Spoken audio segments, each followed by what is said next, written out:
ஒரு tailoring class start பண்ண போகிறோம். அதுக்கு வந்து நீங்கள் வந்து ஃபஸ்ட்டு ஒரு நோட்டு இது மாதிரி லாங் சைஸ் நோட்டு வாங்கிங்க. இது மாதிரி லாங் சைஸ் நோட்டு ஒரு இது வந்து இந்த ஸ்கேல் வந்து உட்டன் ஸ்கேல் வாங்கிங்க. இது நான் வந்து வச்சுருக்கேன், எங்கன்னா இருக்குன்னு தெரில. வச்சுக்கிட்டு ஒரு பென்சில் ஒன்று, ஒரு பென் ஒன்று எடுத்து வச்சுங்க. அது மாதிரி ஒரு ரப்பரு எடுத்து வச்சுக்கோங்க. இப்போ இது வந்து நான் ஊசி கோக்குறது இது வச்சுருக்கேங்க. ஒரு சிசர் ஒன்று, ஒரு சிசரு, இன்ச்சு டேப்பு, மார்க்கரு, ஒரு பாபின் கேஸு இதெல்லாம் வாங்கி வச்சுக்கிட்டேன். இப்போ ஃபஸ்ட்டு வந்து நம்ம வந்து மிஷின் வந்து பேசிக்காக வந்து நம்ம வந்து கற்றுக்கிற போகிறதுனால ஃபஸ்ட்டு நம்ம நூலெல்லாம் போடலை. இப்போ அதனால பேசிக்காக வந்து பெடலிங்கே நம்ம வந்து ஃபஸ்ட்டு கற்றுக்கலாம். இடையில வந்து புதுசாக நம்ம வந்து சேர்றவங்க வந்து இப்படி கற்றுக்கலாம். நான் இடையில நான் வந்து ப்ளவுஸு இதெல்லாம் வந்து நான் தப்பேன்னா சுடிதார்லாம் அப்போ வந்து நீங்கள் தெரிஞ்சவங்க கூட அப்போ கற்றுக்கலாம். இது பேசிக்லேருந்து போவோம். புதுசாக கற்றுக்கிறவங்க பேசிக்லேருந்து வாங்க. இப்போ நம்ம பெடலிங் பண்ணுறதுன்னு வச்சுக்கோங்களேன். இப்போ இது ஒரு பழைய மிஷின்னாச்சும் நீங்கள் வாங்கிக்கணும். மிஷின் இல்லாமல் இது கற்றுக்கவே முடியாது. நீங்கள் ஒரு பழைய மிஷின்னாச்சும் வாங்கிங்க, இல்லைனா புது மிஷின் கூட வாங்கிங்க. ஆனால் பழைய மிஷின் மாதிரி இப்போ வர்றதே இல்லை. புது மிஷின் வந்து மெரிட்டு, சிங்கரு இது மாதிரி நிறையா மிஷின்லாம் ரொம்ப நல்ல மிஷின் இருக்கும். நிறையா டைலர் கடையிலலாம் இது சேல்ஸ் பண்ணுறாங்க பழைய மிஷின்லாம். நீங்கள் வேணால் வாங்கிங்க. வாங்கிட்டு இப்போ இதை வந்து ஒன்றுமே போட வேணாம். அதை இதில் எப்படியோ வந்து ஃப்ரீயாக மிஷினை விட்டுட்டு நம்ம இந்த ஸ்டாண்டை மட்டும் ஏற்றி விட்றணும். ஏன்னா அந்த ஊசி வந்து தேஞ்சு போயிடும் நம்ம சும்மா அடித்தோன்னா.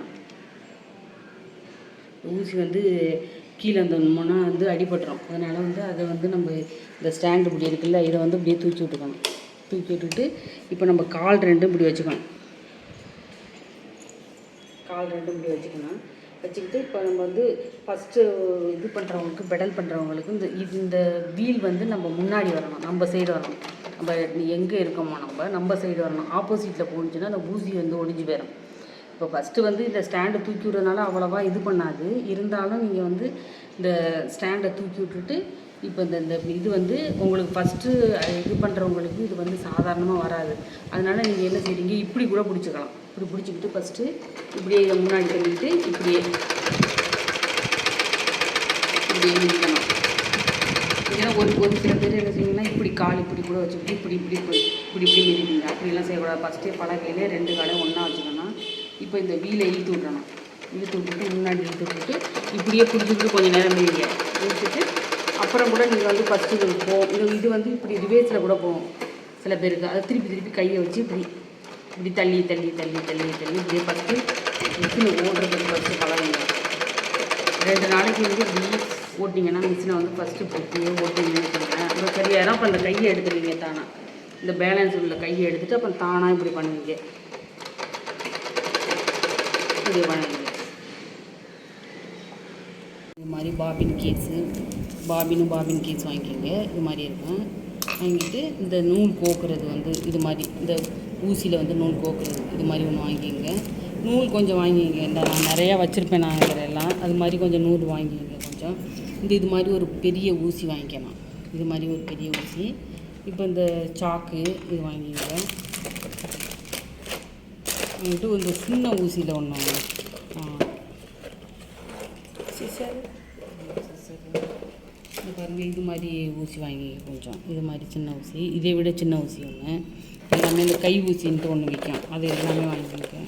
இது மாதிரி இது வாங்கிட்டு இது மாதிரி வந்து நிறையா வாங்கிங்க. ஏன்னா நூல் கோக்கணும்ல, நிறையா வேறு கலர் கோக்கணும்ல. அது மாதிரி வாங்கிட்டு இதில் 2 வாங்கிங்க. ஏன்னா ஒன்று செட் ஆகாமல் கூட இருக்கும். அது மாதிரி 2 வாங்கிட்டு இதெல்லாம் இந்த 4-5 வாங்கிட்டு பாபின் கேஸு வாங்கிட்டு இதனால தான் நம்மளுக்கு ஈஸியாக இருக்கும் கற்றுக்கிறதுக்கு. இன்ச்சு டேப்பு எங்கே வாங்க,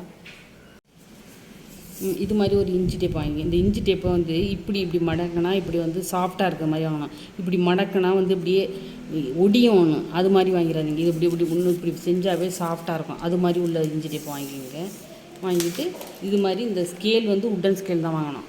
இந்த ஸ்கேல் வேணாம். இப்போ வாங்கிட்டு இதெல்லாம் வாங்கிட்டு நம்ம நாளைக்கு ஸ்டார்ட் பண்ணலாம். இப்போ வந்து இதில் முக்கியமானது இதெல்லாம் எல்லா பொருளும் வாங்கிட்டு இந்த டேப்பு வச்சு ஒன்று கட்டாயம் இந்த டேப் ஒன்று வச்சுங்க. இப்போ இதெல்லாம் வாங்கிட்டு இப்போ வந்து இந்த மிஷின் வந்து நான் வந்து என்னோடய மிஷின் வந்து சின்ன மிஷின் தான், எனக்கு பெரிய மிஷின்லாம் கிடையாது. இது போதும்.